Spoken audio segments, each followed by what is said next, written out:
exemplo, esse meu campo aqui for fermiônico, a última componente dele vai ser, vamos dizer, θ 4, né? Quer dizer, θ beta, e aqui vai ter alguma coisa que vai ser um, sei lá, um L alfa. Então, claro que esse objeto aqui é um férmio, então isso aqui não pode ser uma ação.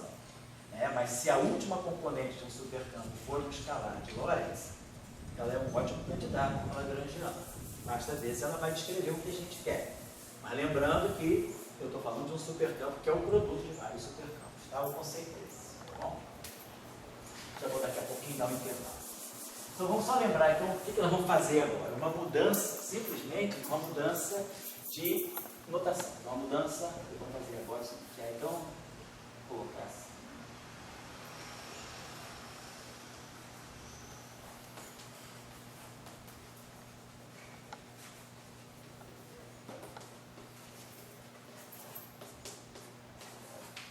Esse SS aí não tem perigo maior, não. A gente lá brincava, o professor Salomão não gostava que escrevesse formulação SS, não, isso é perigoso. Vamos ficar morto. Salange traço e tal. Dado que a formulação Salange traço e D, né? Se baseia, vamos colocar assim, né? Em espinores de Majorana.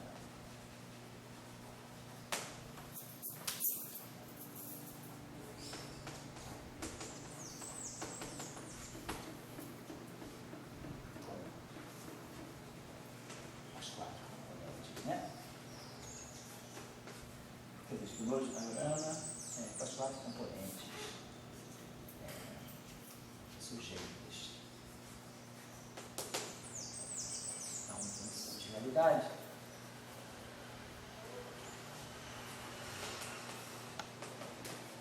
É a função de Majorana, claro, né?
Então, essa é a representação, quer dizer, é a formulação mais comum nos livros e nos artigos de supersimetria em 4 dimensões, que é a formulação das variáveis, quer dizer, dos espinores já numa representação. A formulação de Salange traço D, ela deixa o férmio Majorana, mas ele não está em nenhuma representação, ela é independente da representação. Claro que a física não muda de acordo com a representação. Mas, então, por uma questão de simplificação, a gente vai ver como é que fica, por que é mais simples trabalhar com os espinores de Majorana ou com os espinores na representação de Weierstrass. A representação de Weierstrass, então vamos colocar aqui a representação de Weierstrass, nossas matrizes gama, é a representação onde os nossos gamas são off-diagonal. Então, a gente vai ter 0, identidade 0, aqui a gente coloca os gamas, né? Vai colocar os gamains, né? A gente vai colocar aqui, a gente coloca 0, menos sigma, as matrizes de Pauli, sigma, 0. Em geral, a gente define essas matrizes aqui. Sigma mi, ela é a identidade, e as matrizes sigma barrado mi, a gente define como sendo a identidade. identidade menos sigma, nessas matrizes aqui, né? Então a gente tem até aquela relação, se a gente pegar sigma i, sigma barrado i, mais sigma i, sigma barrado i, se a gente pegar essa relação aqui, quer dizer, se for 0, 0, 0, 0, dá identidade. Se for 0, né? Se essa aqui for 0 e essa aqui for i, vai ficar 1 vezes i, e essa aqui vai ficar 0 i, e aqui vai ficar 0, vai dar 0. E se for ij, vai ficar sigma i, aí isso aqui é menos sigma j, aí o sigma i vai ser sigma j, aí o sigma j, o sigma barrado vai ser menos sigma i. Então, vai dar sigma i, sigma j, quer dizer, vai dar menos o anticomutador de duas matrizes de Pauli que dá o delta. Então, essa expressão aqui, ela dá para nós 2 vezes eta min vezes a identidade do anticomutador. E a mesma coisa se eu colocar aqui, né? Se eu colocar sigma barrado na frente, que é esse aqui. Não sei se eu colocar isso aqui, sigma barrado mi, sigma mi, mais sigma barrado mi, sigma mi, também vai dar 2 eta min identidade. É só lembrar que é sempre o sigma na frente ou sempre o sigma barrado na frente, eu simetrizo em mim. Só para lembrar das propriedades dessas matrizes aqui. Então é muito comum a gente usar a representação de Weyl desse modo. Vou botar aqui gama mi, e aí colocar aqui 0, sigma barrado mi, sigma mi, 0. Que aí para as matrizes espaciais entra o menos sigma, né, e mais sigma. Para a matriz temporal entra identidade e identidade. Então essa é a forma que a gente usa, né, para escrever a representação de Weyl e a representação na qual a matriz gama 5, né, automaticamente, eu vou botar aqui que vai ser o nosso gama 5, eu trabalho para que essa representação tenha um gama 5 assim, de identidade 0, 0, menos a identidade. A gente faz isso para poder definir os espinores left e right, né, já nas posições certinhas. Só lembrar que a nossa definição gama 5, ele vai ter aquele fator mais ou menos i, a gente acerta depois, vai ter um fator, né, a gente vai botar aqui mais ou menos i, e aí vai ser gama 5 é isso aqui, é gama 0, gama 1, gama 2, gama 3, né? Então a gente quer que o gama 5 adquira essa forma. Então, gama 0 é 0, 1, 1, 0. Gama 1 é 0, menos sigma x, 0, 0, menos sigma y, sigma y, 0, 0, menos sigma z, 0. Se a gente multiplicar essas duas matrizes aqui, isso aqui vai dar 0, vai ficar menos yz, 0, 0 e menos yz, isso? Menos yz, menos yz. Quando eu multiplicar por essa aqui, vai ficar 0, aí vai ficar xyz, menos xyz, 0, não é isso? Vai ficar 0, xyz, menos xyz, 0. Quando multiplicar pela identidade, vai retomar a forma diagonal. Vai ficar menos xyz, 0, 0, 0, menos xyz, e xyz. Está dando certo? 0, menos, e aí, sigma x vezes sigma y, daí sigma z. Sigma z ao quadrado é 1. Então, esse termo aqui fica menos i vezes a identidade. E esse termo aqui fica y, vai ficar i vezes a identidade. Depois ainda vou multiplicar, tá certo, é x e tá certo. Então, era bom eu botar aqui um mais i. Se eu botar um mais i aqui, isso aqui fica identidade e aqui fica menos a identidade. Então, o nosso gama 5...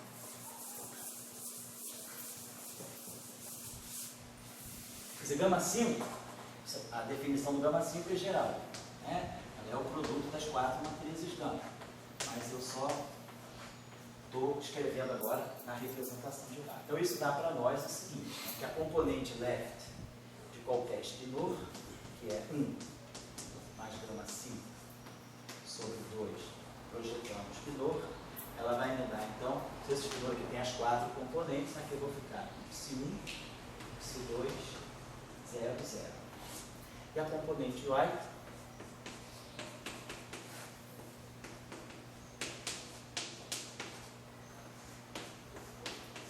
vai zerar aqui, né? Vai ficar 1 menos gama 5, vai ficar 0, 0, e aqui vai produzir um sinal mais, né? Vai produzir psi3, psi4. Então, na representação de vai, a gente tem o espinor, né, organizado de acordo com a sua quiralidade. Quer dizer, qualquer espinor, aqui vai estar a parte left, aqui vai estar a parte right. Então, isso é qualquer espinor na representação de vai. Não importa se ele vai, se ele vai. Se ele for vai, ele não tem. Se o espinor for vai, 1 menos gama, se ele for vai left, isso aqui dá 0.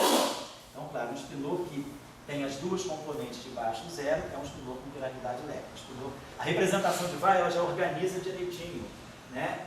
Que é diferente da representação de Dirac. Na representação de Dirac, geralmente o espinor de cima, né? Geralmente não, o espinor de cima é a componente relativisticamente dominante. A componente de baixo é a componente fraca relativisticamente. Na representação de vai, eu perco isso, porque eu organizo segundo a quiralidade e não segundo a importância no regime relativístico ou não relativístico. Então, claro, se eu for olhar a equação de Dirac na representação de vai, eu posso ter componente relativisticamente dominante em cima e embaixo. Ela mistura as quiralidades, é só para lembrar isso. Tá? Não pensar que na representação de vai, eu não posso garantir que essa componente sobrevive sobre essa do limite não relativista. Mistura tudo. Mas ela é uma representação bastante adequada se a gente quiser orientar, quer dizer, organizar os espinores de acordo com as suas quiralidades. Então, essa é a estrutura geral de um espinor, de um espinor genérico, né? Na representação de vai. Se ele for Dirac, Majorana, se ele for vai, 0 é esse ou 0 é esse. Agora, lembrando que o espinor genérico, isso aqui é independente da representação, né? O conjugado de carga do espinor left é a componente right do conjugado de carga. Psi right, C left. Então isso é genérico também, geral para qualquer espinor independente da representação. É a relação entre conjugação de carga e quiralidade. Só que, se o espinor for Majorana, isso aqui sai e isso aqui sai. Então, a componente right de um espinor de Majorana nada mais é do que a sua componente left conjugado de carga. Então, se esse espinor aqui agora é Majorana, na representação de Weyl, ele fica assim, psi left, C. Ou vice-versa. Eu posso botar, quer dizer, que o psi left é o psi right. Geralmente a gente adota assim. Então, já estamos vendo uma simplificação. O espinor de Majorana, na representação de Weyl, ele, na verdade, pode ser escrito como um espinor de duas componentes. É a componente left, duas componentes aqui, e os conjugados complexos dela aqui. Vamos ver agora só uma coisinha mais. Quem é psi left C? Então, lembrando da operação de conjugação de carga, é a matriz C, o psi left narrado transposto, que é a nossa matriz C, psi left Lager, gama 0, transposto, que é o C, gama 0, transposto, psi left Lager. Aí a gente lembra que C, gama 0 transposto, C menos 1, eu boto C, aqui boto C menos 1, C, isso aqui dá menos gama 0. Então isso aqui fica menos gama 0, C, psi left Lager. Isso aqui eu estou fazendo independente da representação. Eu estou fazendo a operação de conjugação de carga em qualquer representação. Qualquer representação, o conjugado de carga pode ser escrito dessa forma. Seja que left ou não, para qualquer espinor. Né? Quer dizer, eu estou fazendo isso aqui para qualquer espinor, vale isso.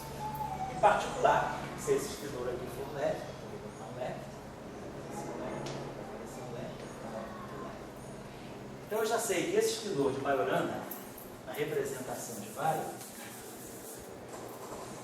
então se eu pegar um espinor de Majorana na representação de Weyl, ele vai ser psi left menos gama 0, C, psi left. Então já vai ganhando uma expressão mais simples, porque eu não preciso da componente right, a componente left já define tudo. Vamos só dar uma olhadinha rápida na conjugação de carga nessa representação. Então a gente tem que C, gama mi transposto, C é menos 1, isso é independente da representação. Menos gama I. Então, C.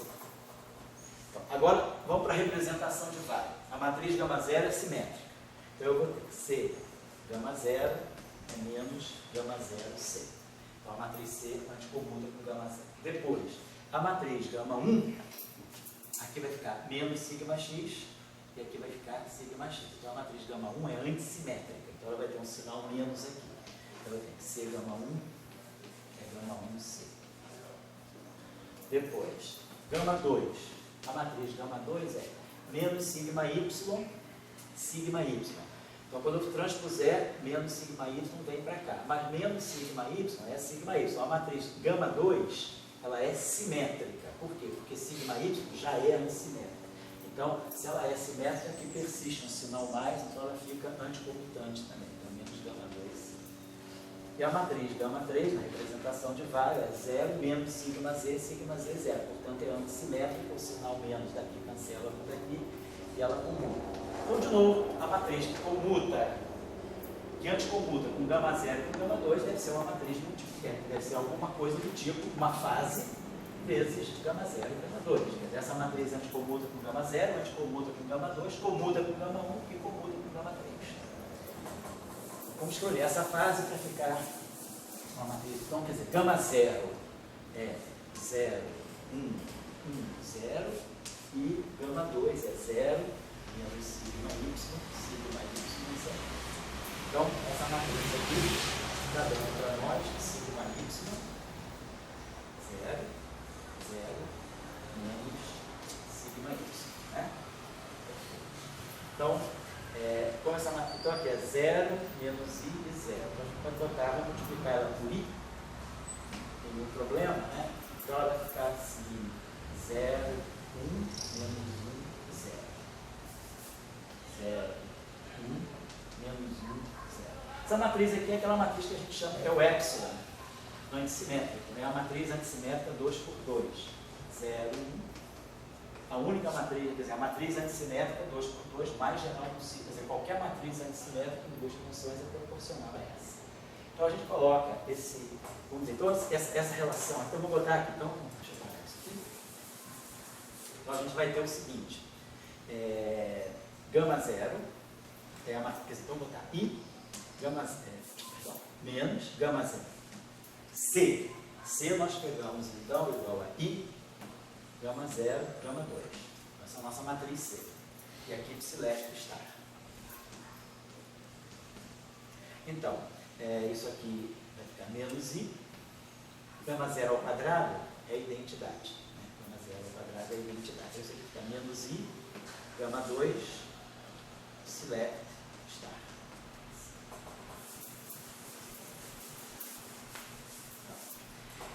Então, nós temos a seguinte coisa. Então, nós temos menos i, gama 2. Então, deixa eu botar aqui de novo.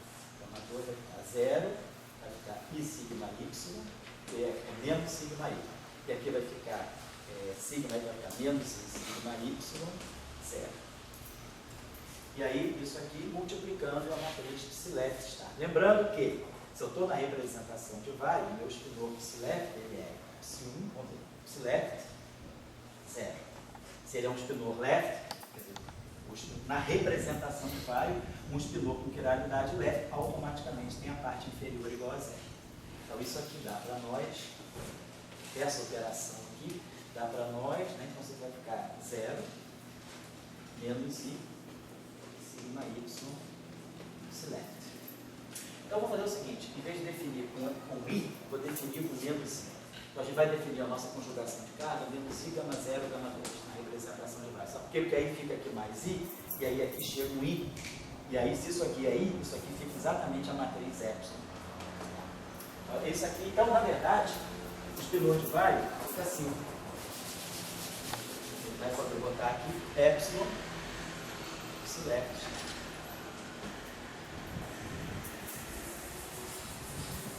Então, a estrutura de um espinor de Majorana, a estrutura de um espinor de Majorana na representação de vale é essa aqui.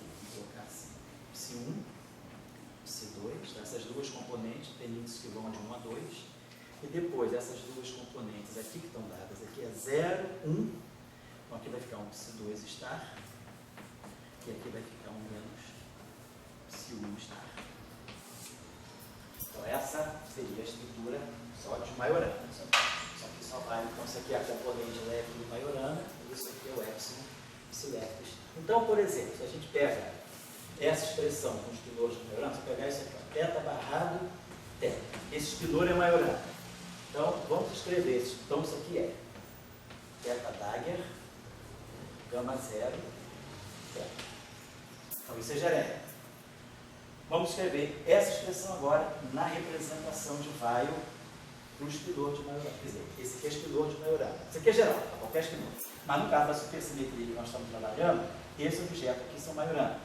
Então, eu estou pegando esses variáveis, esses espilores de Majorana e vou agora desenvolver essa expressão na representação de Weil. Então, teta Dagger, né? Então, vai ficar psi1 estar, psi2 estar, psi2 estar, teta Dagger, e aí vai ficar psi2, eu vou pegar o transposto, vou transpor e conjugar. E aqui vai ficar psi2, e aqui vai ficar menos psi. Gama 0, 0, 1, 1, 0. E aí o teta é psi1, psi2, psi2 estar, menos psi1 estar. Faltou? Agora sim, agora eu estou escrevendo essa expressão, que é geral, e para qualquer espilor, estou pegando essa expressão para espilor de Majorana e na representação de Weil. Então isso aqui vai produzir para nós psi2, eu esqueci, eu fiz errado. Isso aqui é psi1, psi2, psi2 estar, menos psi1 estar. Então, quando a gente fizer isso aqui, essa operação aqui vai me levantar, vai me trazer menos psi1 estar. Isso. Perdão. Essa aqui é a identidade 4x4. Então, a gente trazer esse espilor aqui para cima. Né? Essa identidade vai bater aqui, vai produzir o psi2 estar menos psi1 estar. Isso aqui vai produzir o psi1, psi2. Certo? Só estou fazendo assim. Isso aqui é diagonal. Isso aqui é a matriz de identidade 2 por 2. Estou colocando assim. Então, essa identidade vai bater aqui, vai subir com esse. E essa identidade vai bater aqui e vai descer com esse. Psi1, psi2. Então, quando eu for fazer esse produto escalar, nós vamos ter psi1 estar, psi2 estar, menos psi2 estar, psi1 estar. Depois, mais psi2, psi1, menos psi1, psi2. Isso aqui vai dar para nós. Aqui. Chatura, desculpa, tá? É só porque, assim, para quem nunca viu, que às vezes a gente pega isso direto no livro, porque assim a gente não vê que tem todo um trabalho de mudança de representação. Estou só sendo às vezes um pouco óbvio, mas eu estou pensando em quem nunca viu isso. Então a gente vai ter aqui, eu estou botando psi, na verdade é teta, né? Desculpa. É tudo teta, né? Teta não é psi. O teta barrado teta vai ficar 2 vezes. Vai ficar menos 2 vezes psi1, psi2.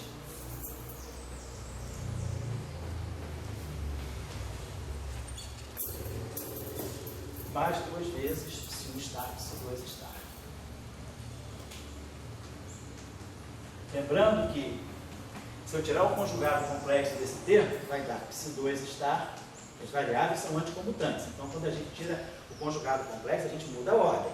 Vai ficar psi2 estar, psi1 estar, né? Com sinal menos, que é psi1 estar, psi2 estar. Então, esse objeto que está aqui, apesar do sinal mais, quer dizer, eu não estou pegando um número e subtraindo de sua parte complexa para dar algo que é puramente imaginário. Não, isso aqui é real. Por quê? Porque esse número que está aqui é o conjugado complexo dele. Lembrando que o conjugado complexo troca a ordem, vai ficar psi2 estar, psi1 estar. Um sinal menos, que é menos psi1 estar, psi2 estar. Então isso aqui é realmente uma expressão real.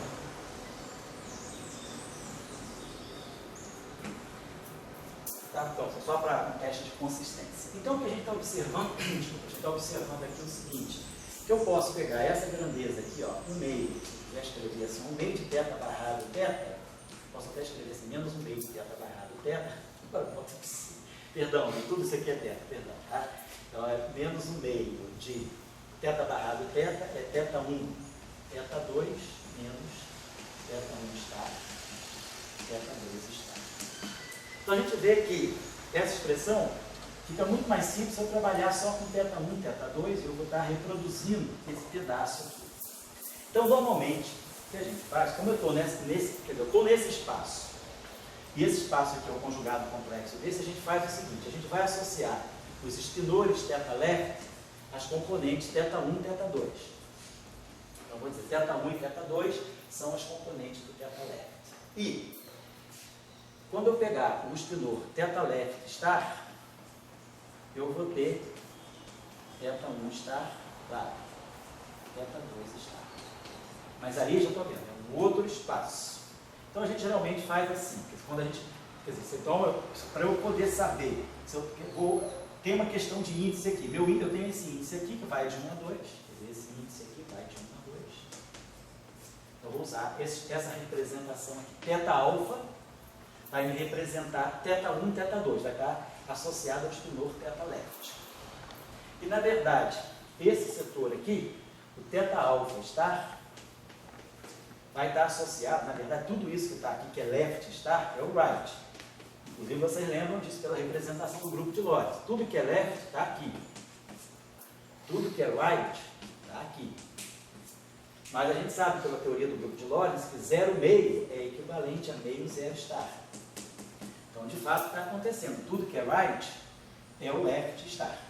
Então, a gente vai usar θ alfa de 1 a 2 para representar o θ.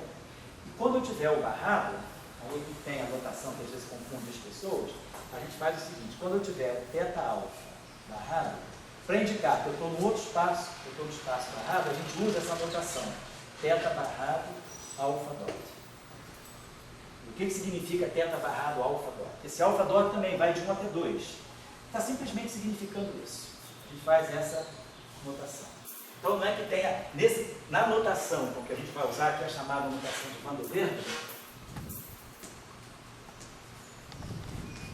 para as figuras de duas componentes, o θ barrado alfa ponto não tem nenhum gama zero envolvido. Θ barrado alfa ponto é sinônimo de θ alfa star. Tá? Então, a gente faz essa associação para poder escrever, então, isso aqui dessa maneira. Eu posso, na verdade, escrever θ menos o meio de θ barrado θ. Posso escrever menos o meio de θ barrado θ é bom. θ1, θ2. Então eu poderia pensar, o que é θ1 e θ2? θ1 e θ2 é a mesma coisa que θ transposto, olha só, a matriz epsilon θ. Porque se eu pegar aqui θ, é θ1 e θ2, né? Vou fazer aqui de novo. Então a gente vai adotar, deixa eu apagar. Então nós vamos adotar, suponhamos que θ alfa, então seja o nosso espinor θ1 e θ2, os componentes left. E eu vou adotar um espinor θ barrado alfa ponto, que é θ1 star, θ2 star. Isso aqui. Então, sabia aqui menos θ, então isso aqui ficou. θ1, então θ1 e θ2, então isso aqui só retomando aqui. Então isso aqui deu para nós θ1 e θ2 menos θ1 star, θ2 star. Então, θ1, se eu pensar agora no espinor completo, eu posso escrever θ transposto, matriz epsilon, 0, 1, menos 1, 0. Vamos ver se isso aqui dá o que a gente quer. Isso aqui seria θ1, θ2, 0, 1, menos 1, 0, θ1, θ2. Então, esse pedaço aqui dá para nós θ2, θ1. Então, fica θ1, θ2, mais θ2, θ2 aqui dá menos θ1. Então, fica θ1, θ2, menos θ2, θ1, que é 2 vezes θ1 e θ2. Então, eu posso escrever isso aqui, θ1 e θ2, como sendo 1 meio de θ transposto epsilon θ. Tá? Usando isso aqui. E agora, aqui vamos fazer a mesma coisa. Vamos dizer que a gente pegasse aqui θ1 star, θ2 star. E aí aqui a gente vai pegar 0, 1, menos 1, 0. Vou pegar a matriz epsilon. Só que agora eu estou no espaço em que meus índices são alfa ponto. Então, é como, se eu só chamar isso aqui, então é como se isso aqui fosse θ barrado 1, θ barrado 2. Lembrar agora que na notação de Van der Waals, né, o barrado significa estar tirando um complexo conjugado. E o alfa ponto é para dizer que eu estou. Alfa ponto varia de 1 a 2 também, mas é só para dizer que esse alfa ponto está ligado a esse cara aqui diretamente. Então a gente estava colocando aqui, está bom? Estava só para a gente lembrar. θ1 está, θ2 está. Era assim. E aqui então a gente vai botar o transpus e aqui vou colocar θ1 está, θ2 está. Então isso aqui vai ficar para nós, θ2 está, menos θ1 está. Então quando eu fizer esse produto vai ficar θ1 está, θ2 está, menos θ, então vai dar o contrário do que está ali. Está me dando θ1 está, θ2 está, e menos θ2 está, θ1 está. Então vai me dar um meio, então aqui vai ter um fator meio também, que os dois vão se somar por causa da ordem. Porém, a gente poderia pensar assim, então pegar essa matriz aqui, se eu colocasse aqui um menos 1 e aqui colocasse um mais 1, aí a coisa ia ficar certinha. Ficaria menos θ1 está, θ2 está, mais θ2 está, θ1 está, que é menos θ1. Então eu posso escrever isso aqui como sendo menos 1 meio, mais 1 meio. Aí vou botar assim, θ barrado transposto. Só para lembrar, pessoal, que esse barrado só se chama, não é mais o barrado que a gente usava até agora, é o barrado de Van der Waals. Isso aqui, estou agora trabalhando numa outra representação, onde eu só tenho os espinores e seus complexos conjugados. Eu posso chamar isso aqui de um epsilon barrado, e aqui o meu θ barrado. Significa isso aqui. Na verdade, se quiser, a gente pode botar assim. Bom, vamos acostumar, poderia botar θ transposto estar, θ estar. Mas vamos deixar assim. Menino aí hoje, né? Melhor do que o vassoureiro, né? Semana passada era o vassoureiro. Moleque.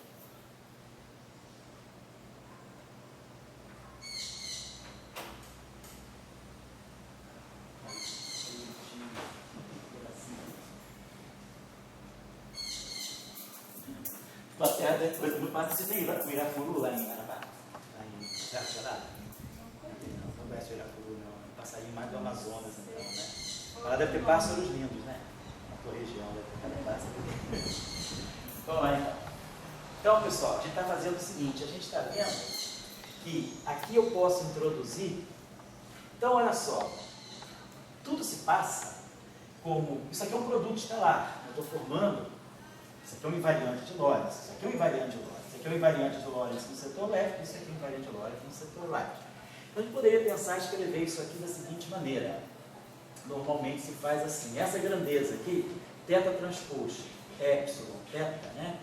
O meio, vamos dizer assim, de θ transposto, epsilon, θ, que a gente está no fundo, no final do dia, da θ1, θ2, a gente pode fazer o seguinte, eu posso imaginar que eu vou fazer um produto escalar, então acabou se introduzindo essa notação, vou já explicar o que é isso, θ alfa, θ alfa.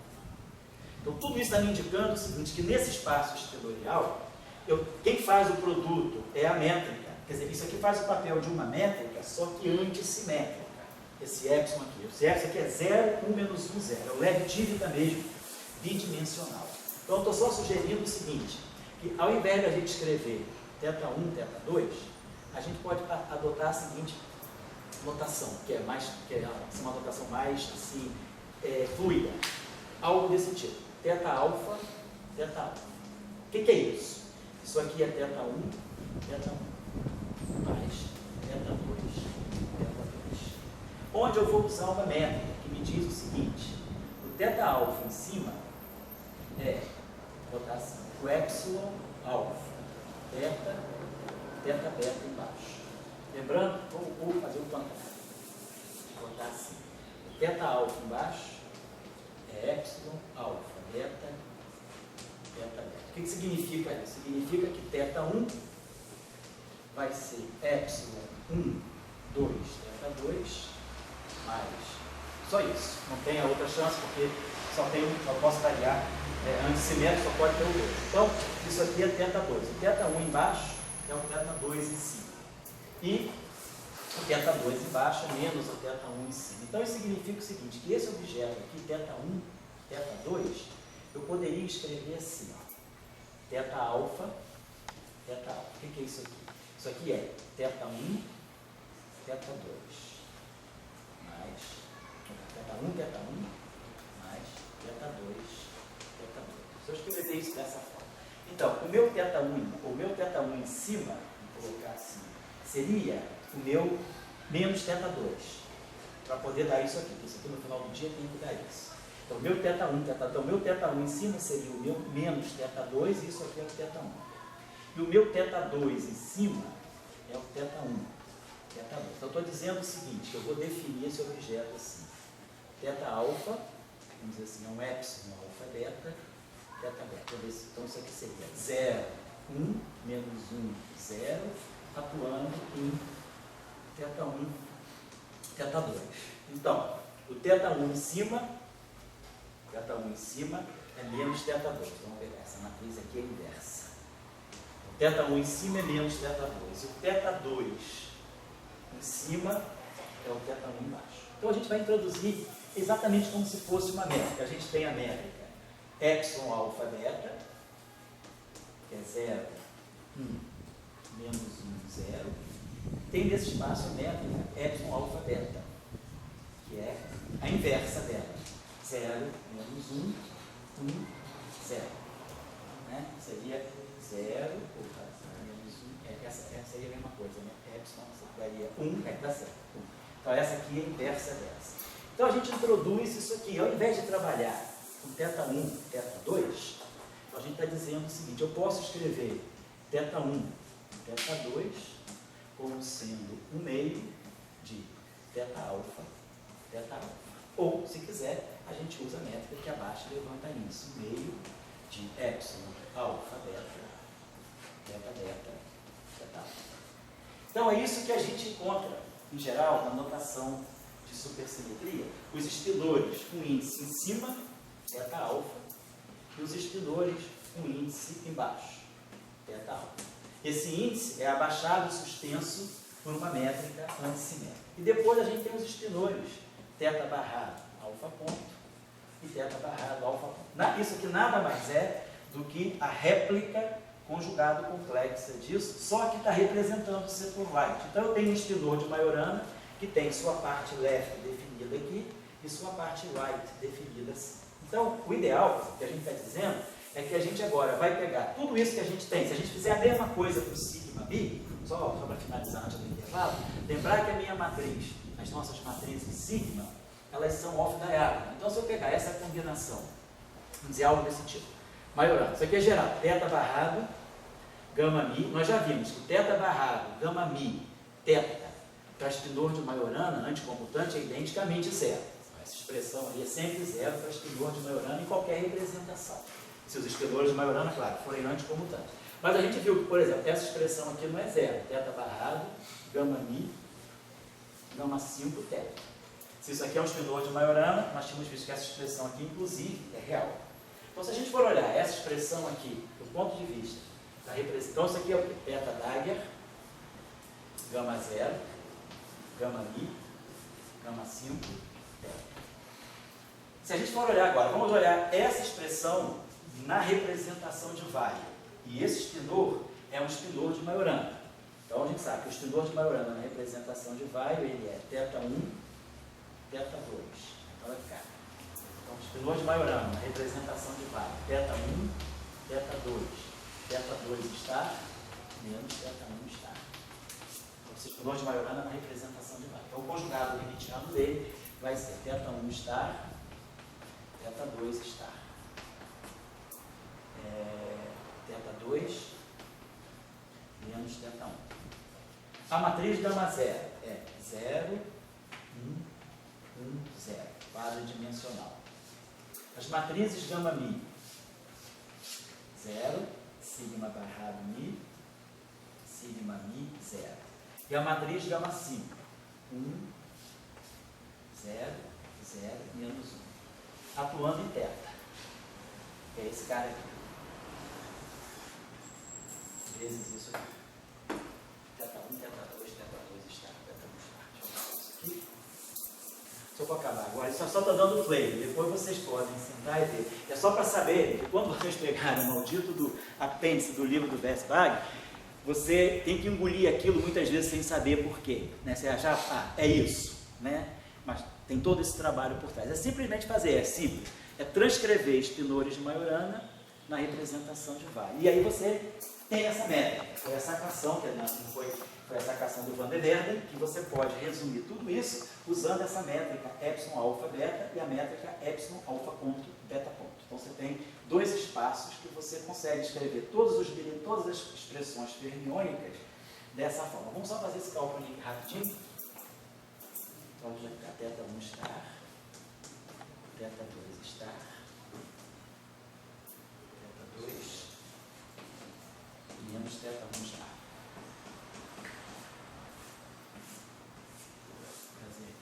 Então isso aqui vai ficar, o primeiro produto vai ficar 0 menos sigma barrado aqui. Isso aqui vai ficar 0. Vai ficar menos sigma barrado aqui. O primeiro termo que dá 0, né?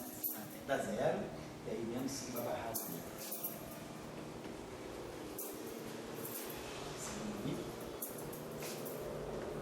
Esse pedacinho. Agora vamos multiplicar essa por ela. Vai ficar sigma i.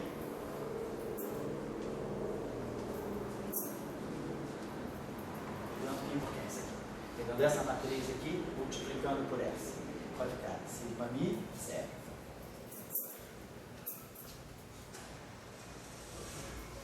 Depois 0, menos sigma barrado.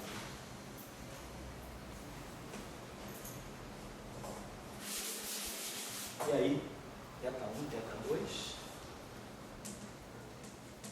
teta 2 star, menos teta 1 star. Então, se a gente observar bem, essa matriz sigma mi, ela vai bater aqui. Então, isso aqui vai produzir para nós um sigma mi atuando em teta 1 e teta 2. E essa aqui vai produzir sigma barrado mi atuando em teta 2 star, teta 1 star. Então, o que a gente está observando é que a matriz sigma mi, ela liga, ela vai agora juntar isso aqui, vai ficar isso aqui, vezes, então eu vou ter teta 1 star, teta 2 star, sigma mi, teta 1 e teta 2.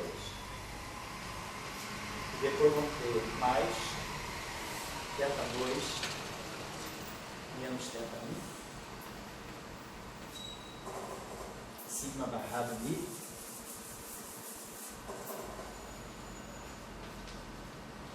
teta 2 star, teta 1 star. Então o que a gente está observando é o seguinte, a matriz sigma, ela faz uma ponte entre o espaço barrado e o espaço sem barra. Então a matriz sigma mi, ela vai ter essa estrutura, alfa ponto beta. O primeiro índice dela vai estar no espaço conjugado complexo. E o segundo índice dela vai estar no espaço original. Vai estar no, esse aqui é right, isso aqui é left. E agora, a matriz sigma barrado mi, a estrutura dela é, o primeiro índice está no espaço alfa. E o segundo índice está no espaço beta dot. É só para vocês